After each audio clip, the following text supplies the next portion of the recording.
What's up, guys? I'm EJ Stewart. I'm joined by Kendall, and today we're going to be doing our first ever New Generation Rookie Report. This is going to be our new series breaking down all of the NBA rookies throughout their first year in the league. Kendall, we spent a lot of time evaluating these guys in the draft process and throughout their college and international and G League seasons, and we want to not lead the evaluation just for the NBA draft. We want to keep that going by including them into this new series we're doing, where we're gonna recap and kind of chronicle the achievements, the disappointments, and all the in between when it comes to these NBA rookies. So I think it's gonna be a really exciting project we're working on this season, and I'm excited to get into this with a preview of the Eastern Conference rookies. Yeah, and it's a interesting crop of rookies in this conference. Obviously, you've got the number one pick in the draft, Cade Cunningham.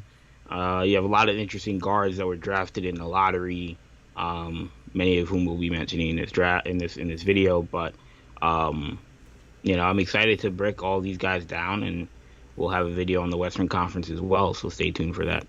Exactly. So this is going to be a really fun discussion here, and we're going to start with a series of questions to kind of go through all of the different storylines we may be seeing from these rookies in the Eastern Conference. And we got to begin with a very obvious question: who will have the best rookie season in the Eastern Conference? Obviously, Cade Cunningham was the number one pick. There are several other top picks. You have Jalen Suggs. You have Evan Mobley from the Magic and Cavs, respectively. Who are you looking at as the guys who you are looking at as the guy who will be number one dog in the East? Um, Number one, it's going to be. So I don't think that the East is going to be great in terms of Mm, rookies. I'll be honest. We'll see what Cade is able to do. Um, I didn't like that. Obviously he got nicked up in the preseason. Um, I'm gonna say Cade Cunningham. okay. I think I'll go Cade Cunningham almost by default.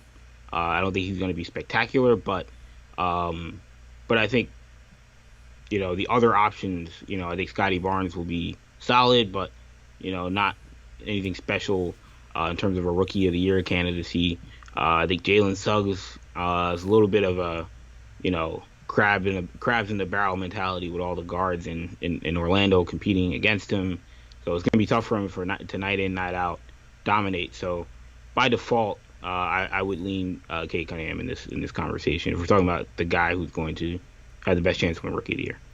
Yeah, I have Cade Cunningham as well. I have Cade Cunningham winning Rookie of the Year, so he has to be then the rookie that I think will end up being the best rookie in the Eastern Conference for us having the best season. I take that for a lot of reasons. Number one, I think you made a great point about some of the competition he has in the East not necessarily being so great. I think his top competitors each have kind of crowded positional battles that they have to go through. Evan Mobley, there are a lot of 4 and 5 men with the Cleveland Cavaliers. Of course, there's going to be an impetus and want to get him on the court and get him some time, but at the same time, that's a franchise that's been trying to win games. They put together a roster and hope that they would actually take a step up. I don't know if it's realistic to make the playoffs, but I think they want to at least compete at a much higher level than they have over the last 2 or 3 years. So Evan Mobley, how much time does he get? He's a big man trying to adjust to the NBA. I don't know if he's going to be in that kind of conversation.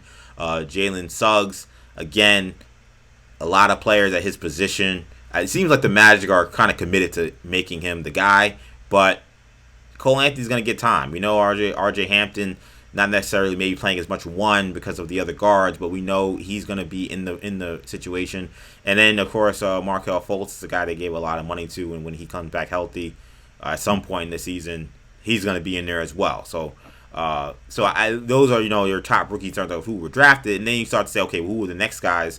You're thinking that guys are a little more inherited. I mean, Scottie Barnes, the guy you mentioned, we'll talk about him a little bit, I think, later on in here. I don't know if I think he will have the best rookie season, or at least a better season than Cade Cunningham.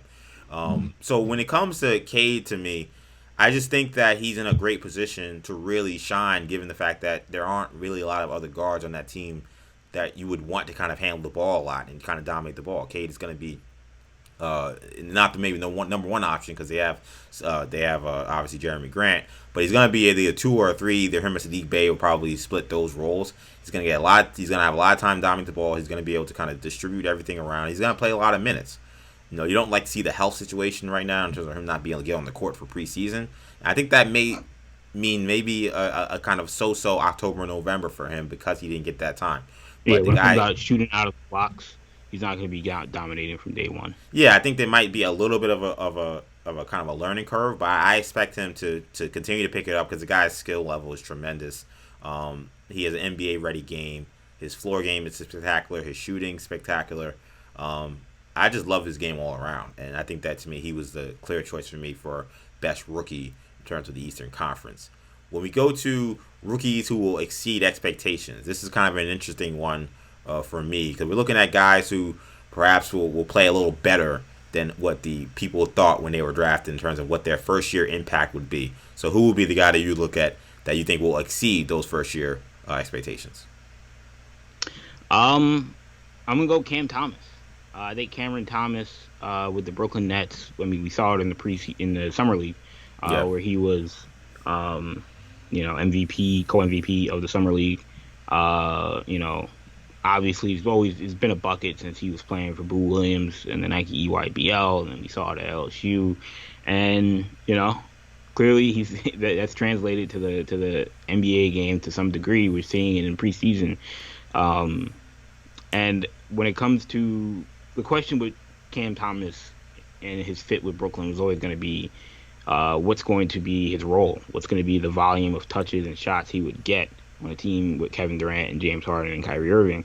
Well, we don't know what the status of Kyrie Irving is going to be, and if we're going to assume that Kyrie isn't playing, that would certainly help Cam Thomas's ability to get on the court and ability to get shots, and they may need his scoring ability off the bench at the guard spot. So I think Cam Thomas is going to exceed his draft slot this season and exceed the expectations that were on him when he was drafted. I think there was hope that he could maybe give them a scoring punch, but that they wouldn't really need him. But now he's a lot more valuable, a lot more of a necessity.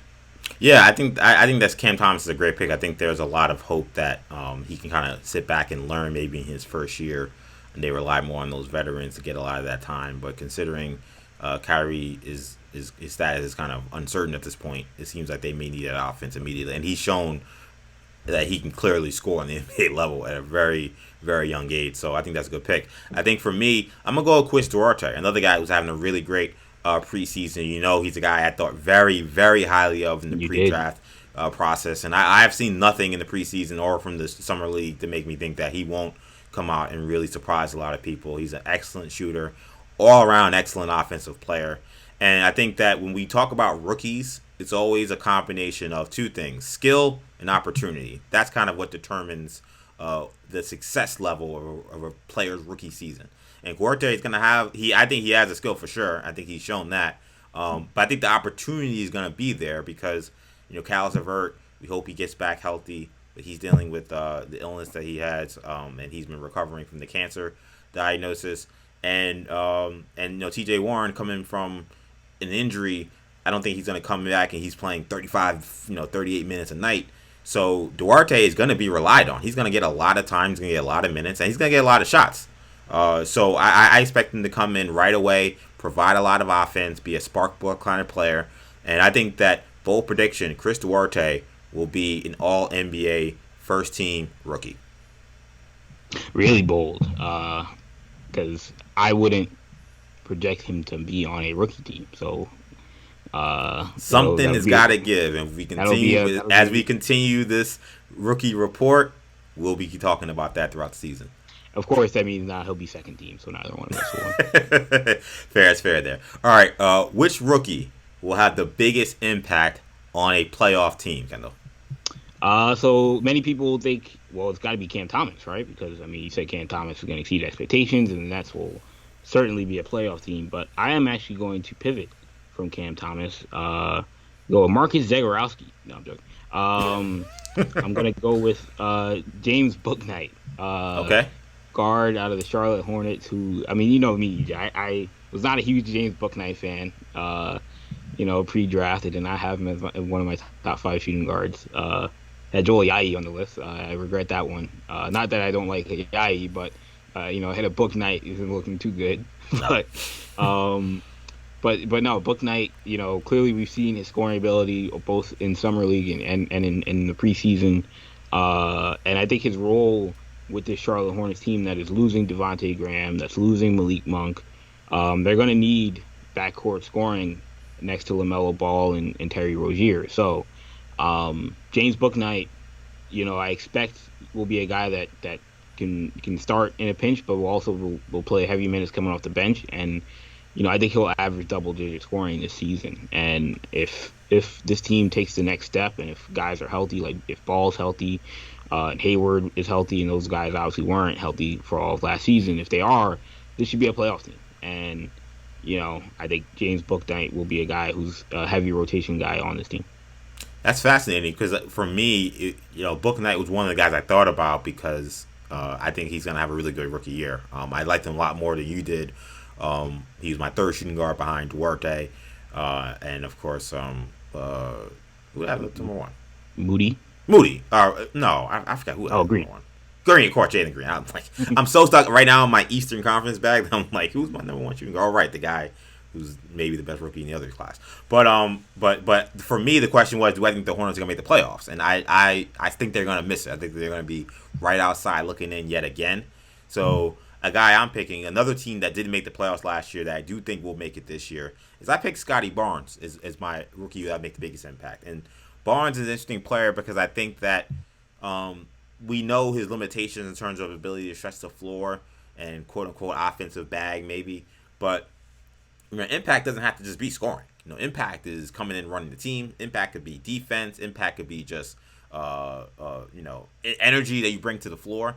And if you're talking about a team that's trying to make the playoffs, what the Raptors are trying to do, that is exactly what the kind of players you want as role players. And I think Barnes will come in and will have an immediate role as a defender and secondary ball handler, maybe even kind of a ball handler when the point guards are out, and he comes in and kind of runs the show. His energy is infectious. I think being in that winning culture is going to help him a lot. And while they may not be big numbers, I think the impact for his time on the floor is going to be felt in a big way. So Scottie Barnes is my pick for a player with the biggest impact as a rookie for a playoff team. So an interesting stat with Scottie Barnes to keep track of is that in the preseason, of course minutes are divvied out a different way, but he led the team in assists and had the best assist to turnover ratio on the roster as well. So you're talking about a team that lost Kyle Lowry. So there's going to be, and I know obviously they have Goran Dragic, but Dragic, always been a player who could be injury prone and miss time, and you kind of have to account for that with him. So they're going to rely on his playmaking ability. And for a team that I think is going to win some more games, they're back at home, they're no longer playing in Tampa, I think that he's going to be very important for them. Let's go to which second round or undrafted player do we expect to break out? This is a very difficult one, but every year you get one of these guys. You get the guy Tate from Houston last year. Tate, yeah. Yeah, you're always going to have one guy every now and then that comes out of nowhere that plays great. So the guy I picked this year is I went with Sandro Mamukelashvili for the Milwaukee Bucks, Seton Hall, another fave of mine during the NBA draft process, and another guy that I've been very impressed with in the preseason. And again, go back to skill and opportunity. For these players to kind of get in there, there's two things that have to happen. Either you're on a team that is really depleted, and therefore they're going to play a lot of young players, so therefore you're going to get a lot of opportunity.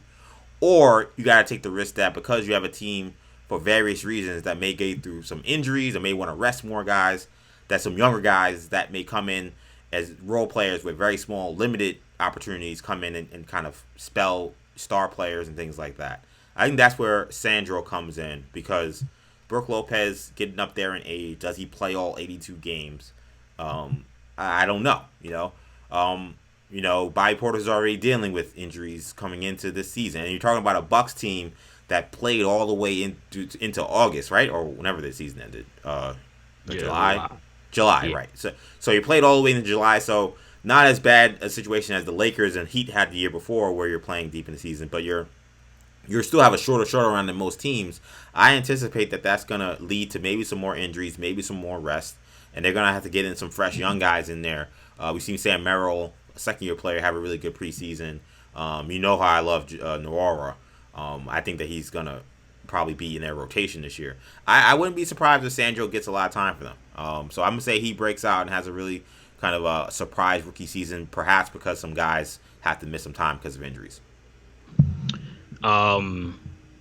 Yeah, I mean, Yeah, Sandro should have he should have an impact this season. My rookie, who I think is going to be a second round sleeper. I wanted to go Jello Ball, but he wasn't in this draft, so I decided to pivot. Yeah. Um, so I'm going with Sharif Cooper. Uh, Obviously guard out of the Atlanta Hawks. We were both big fans of Sharif Cooper coming out of Auburn. I think most people were fans of Sharif Cooper coming out of Auburn. There were obviously some naysayers that were, worried about the height. They were worried about the jump shot, and clearly that's pretty much every team in the league because he fell to late into the second round. But the Atlanta Hawks is a perfect situation for him to be a second unit, sort of, it's not really change of pace because he's going to play a similar pace to Trae Young, but a second unit guard, floor, initiator, floor general who will be able to play that Atlanta Hawks system in a way similar to Trae Young, just without the 40-foot jump shot. So I think Steve Cooper is going to surprise people. I don't know if he will, from day one, be a guy that's in the rotation, but I think by the time we get to playoff time, I think he's a guy that will be getting minutes off the bench. Surprising to me. Only I thought about Cooper. DeLon Wright is in that guard rotation. Obviously, we know they have Lou Williams. You think he's beating out DeLon Wright at some point? I see. I wasn't. I'm not sold of that. I'll be honest. I think to me, together. Like DeLon Wright. Well, you got Lou Williams. Then how does he? You're playing three guards because they have a glut of wings. So figuring out how one of those guys is sitting. That was like, to me, I thought about Sharif Cooper. I think he's one of the more talented guys in the second round. But to me, it was like, where's the time gonna be? And again, injuries happen. You never know what could happen. I think he certainly has the talent if he plays to shine. Someone like Deuce McBride for the Knicks, similar situation where very good player, but where's the time if you see all the guards the Knicks have? So I looked at the Bucks because I felt like their front court is kind of thin. They don't play a lot of guys, and Mamu is just right there. He's right in the rotation essentially, maybe right on the outside looking in. But again, one injury, one guy not playing great or whatever, and he's the guy. He's the next guy up there, and he's already played well in the preseason. So that was only my risk. That was only my concern with Cooper.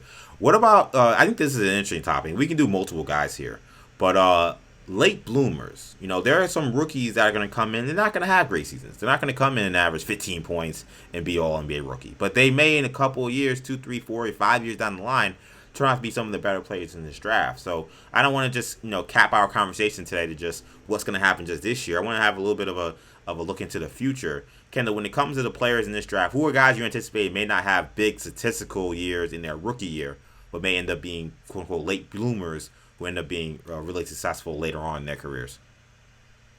So the first guy I look at is Kai Jones, big man, Charlotte Hornets.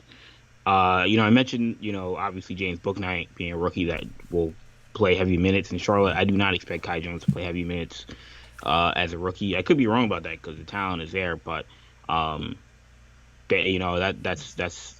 may be a lot for him at this stage of his career. But we saw the flashes of ability at Summer League. He's a guy that 3-4 years from now we could be looking at as that big who's maybe not a franchise guy, but a stalwart in the front court of your NBA team. And it could be Charlotte, it could be somewhere else, but I would assume it would be Charlotte, and I would assume that he'll have a very good career. And the other guy that I think won't be great this season, but I think will be good down the line is Franz Wagner. I think we're going to see a lot of growing pains from Wagner early on. You've seen it a bit in preseason already, man. Yeah, we've seen it a bit in preseason. I think we've seen it from both Orlando rookies in preseason. And I think a large part is that team is not very good. No. So they're being thrown out into the fire, and they don't have a lot of support around them. And so I think Wagner's going to play. It's not like he's going to be buried on the bench, but I just don't think we're going to see a whole lot of effective play from Franz Wagner in his rookie season. But that wouldn't scare me off from him as a long-term prospect.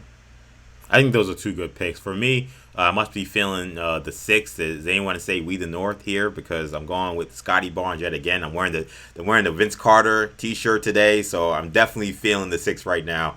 I got Scottie Barnes here because again, I do think that he will have a big impact on a playoff team. But I think whoever he is his rookie year, I don't think it's necessarily going to be indicative of what his ceiling is. I think his ceiling is still really high. I know me and you debated this a lot in the pre-draft process. I think that he's going to excel in his rookie year in a kind of a limited role, but I expect when he gets to the point where he's playing 3, 4, 5, 6, 7 years down the line, I think that he's a guy that could be a definite starter. Maybe he's pushing all-star level because he's such a unique talent. There are very few players that are that size that can guard like borderline 5 positions. I mean, he's an exceptional defensive. Definitely 4. If you say he can't maybe guard the 5, can guard 4 positions, can play the point. Tenacious finisher at the basket. As he continues to kind of mature in his body and kind of understand kind of the nuances of the game and kind of adding some. Obviously, the jump shot is a big deal, but besides Ben Simmons, a lot of guys that have had that as their one issue, they found a way to kind of overcome that. I think that he'll eventually get a jump shot. I think he can end up being a dynamite player. I also think that the Raptors player development system has proven to be excellent. We've seen OG Anunoby turn into a really good player. We've seen Pascal Siakam turn into an all-star caliber player. So him being in that system gives me a lot of confidence for him. So I'm look out for Precious Achiuwa in that system as well. He looks like he's going to be really good Precious Achiuwa as well. So I think that this is a great spot for him. So he's one guy. Another guy I want to mention is Jaylen Johnson. I think Jaylen Johnson is kind of he's in a good situation because I think he's in a good organization. Bad situation in terms of getting any playing time. I mean, he is just in a loaded team when it comes to 3 and 4 men. We got Hunter, you got Reddish, you got Gallinari, you got Collins. That's a lot of guys to kind of figure out where you're going to find time with. A lot of really good players. I think what will happen of Capella and Okongwu. Right, and you got the guys at the 5. So it's going to be kind of a survival of the fittest in terms of him trying to find a way to get some time. But he may actually be benefited from 2 things. One, I have him late bloomer because I think the guy's talent is great. I think that if he was on a team that could play him more, I think that he would have a really good rookie season. I mean, he was arguably the best rookie at the summer league. He was sensational, playing in the summer league this year. So that's a problem for him. But I think there's 2 things that are to his benefit. One, obviously he's very talented, but 2, because they have that glut, either he may get traded or some of these other guys may get traded, and that may open up an opportunity for him to get more time at some point somewhere down the line. Maybe I don't think it's this year, but at some point Atlanta's going to try to probably do something bold, whether it's to add another star to Trae Young, or if they feel like they can't pay some of these other guys that are on their team, and they got to just unload one of these guys. They feel confident in Johnson's development to give him that time. Jaylen Johnson is going to be a very good NBA player, and I think that he's definitely a guy that may be a late bloomer. I think he could play right now, but we may not see the talent until a couple years down the road. Let's talk one last one. We got which 2 rookies, and I think this is a great question. Kendall came up with this one. Which 2 rookies do we think will be the first guys to sign max contracts 3 years down the line? So Kendall had a great idea with this because we had 4 players from the 2017 class that have all signed 2018. Sorry, getting my math wrong. That have signed max contracts before their contract year come up. So you're talking about Trae Young, Luka Doncic, Michael Porter. Who's the 4th guy we got? Shea Gilgeous-Alexander. So it's not necessarily split up there 2 players per conference, but with 4 players and we're doing both conferences, we figured just split them up 2 and 2. So who are the 2 guys you're looking at that will definitely get that 5-year, $195 million contract in just a couple of years from now? And what's interesting about that crop is that the number 1 pick and the number 2 pick haven't gotten a max deal. We assume Ayton will get one at some point, but and guys like Michael Porter and Shea Gilgeous-Alexander were drafted outside the top 10. So exactly. There's no guarantee that it'll be the guys at the top. But for the Eastern Conference, I think it'll be the guys at the top. I think it'll be Cade Cunningham. I think it'll be Evan Mobley. I think Cade is going to be too good. the value at the position he's going to be playing, it's going to be hard to not justify giving him a max deal 3 years from now. And obviously, all this is barring any sort of injuries, but he's too good of a player at this stage for him, I think, to not get a max deal at some point. I mean, he's a guy where I feel like from day one he's going to kind of provide max value.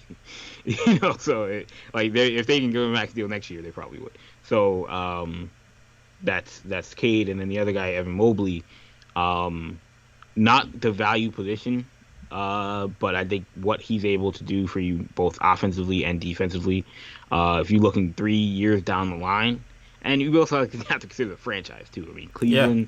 Who else are they gonna? What are they gonna do with that money? Who are they giving? Are they giving it to Garland? Are they giving it to Sexton? So, I would assume that if Mobley is their franchise cornerstone at this stage, that he will be that guy. I looked to Jalen Suggs as another guy, but I just have question marks about the team he's on and the fact that they have two other guards. It becomes a little bit of a question of what if the other guys really play well. I mean, we've seen some good stuff from both guys in the preseason, Cole Anthony and RJ Hampton, and if Suggs, is coming off the bench, at some point, what does that mean? Does he ever pass them? Do they start in the backcourt together? So I don't know if he's going to be a guy that by the time he gets to year 4, they're trying to max him out. As we see the caliber of player that means you have to be at this stage, all 4 of the guys that have it now are either all-star level guys or we seem to be surefire future all-stars. Yeah, right on with all 4 of those guys that we named earlier. To me, I went with Cade Cunningham and I went with Jalen Suggs. So we agree on Cade Cunningham. I think he's a franchise cornerstone. I think he's going to come in. I think he's a guy who could be an all-star his second or third year in the league. I think that, that's not going to be really a hard decision for Detroit. I think Jalen Suggs, it was tough finding the second guy, but I went with Jalen Suggs, and you make great points about why there may be an issue with him, but I went with him because what you mentioned earlier with Cade is the position. Yes, they have a glut of guys there. I think Jalen Suggs is better than all the guys they have. So I'm not as concerned that for some reason they won't realize that he's the truth. They got to pay him in order to make sure they keep him happy and keep him in Orlando long term. So I believe in his talent. I believe that he'll kind of win that survival of the fittest battle that's going on in Orlando. And the Magic, they are just itching for a guy that can kind of lock in on and move forward with. They've been they've gotten very lucky with getting a lot of great talent on that franchise. Penny Hardaway's played there, Shaq's played there, Tracy McGrady, Dwight Howard. I mean, they've gotten multiple franchise cornerstone players, and some of these guys are taking them to the finals. They just haven't won the NBA championship, but all the guys I named at some point skipped town. Penny had injuries, and then there was unhappiness. But the other 3 guys, they split. They don't want to deal with this anymore. So Orlando is going to be more skittish than maybe some other teams in terms of being aggressive and saying, "No, we're not going to mess around." If Jalen Suggs shows them what I think he will show them, they're not going to hesitate. And the only reason why I didn't, sorry, go ahead. Well, I'll let you go. No, the only thing I'll say real quickly on Mobley, why I didn't pick him was because I think we've seen this kind of game of chicken that's playing in Phoenix right now with Ayton. And it's a question that you brought up on our podcast that was really, apropos, and you questioned whether or not the Suns would give him that max, and you ended up being right on the money because that, in the training camp has been a big storyline. I'm wondering if these NBA teams are now reassessing the value of giving a center $200 million. I just don't. I think teams, they're not like an elite player, right? If they're not an obvious elite player, And Ayton has been really good. Like Ayton, he was on a team that was in the NBA Finals. He was a big reason why they were there, despite everyone saying Chris Paul was the only reason. And he's been really good every year of his career. He had the suspension with the PEDs. That was obviously bad, but besides that, his numbers have been very good. His progression has been very good. He looks like a guy that would easily just line up, in my opinion, and that's what we talked about it in our podcast earlier this summer, that he would make sense to obviously max. But the Suns are questioning it. So that may be kind of paused with Mobley. He may end up playing really well, but it might not mean that the team will be eager to extend him. They may want to give him to free agency. I want to ask you really quickly, if there's a guy that you think about that could be that Michael Porter, who was drafted 15th, or outside the lottery, or a guy like Shea, who was drafted outside the top 10, who would be that guy in the East that you would maybe keep an eye on as maybe a potential guy down the line? Book Knight would be probably the guy I would choose, and he was a guy I thought about. Because the guy is a dynamite scorer. His shot, that kind of shot creation, is just like it's just an NBA trait you need if you're going to be a star. So to me, he's the guy I jump to immediately and say, if there's going to be anybody that's again the Michael Porter type, the guy that's not in the top 10, he will be the guy. I'm gonna say Kai Jones. Okay. I mentioned Kai Jones being a bloomer and his teammate, and I think playing with LaMelo Ball, like they already have their franchise cornerstone. Yeah. So the next thing is going to be finding a guy who can play next to LaMelo and also be a franchise cornerstone. And because they're going to be good, it's going to be tougher for them to draft, that kind of guy again. But I think Kai Jones, we could be looking 2 to 3 years from now, and he's the Jaren Jackson to LaMelo's John Morant in that regard. And again, we'll see. The reason Jaren Jackson doesn't have a max deal is because of injuries right now. But he may be that guy, number 2 in Charlotte. Which rookies do you think will end up being the first guys getting a max contract in 3 years? Make sure you leave a comment under this video along with a comment to answer any of these questions we asked during this first edition of our New Generation Rookie Report. Really excited about this project. Hopefully you guys will enjoy it. Hopefully you guys enjoyed this video. Remember to make sure you check out our Western Conference video as well before the season starts. That'll do it for now for us. For Kendall, I'm EJ. Take it easy, guys. Peace.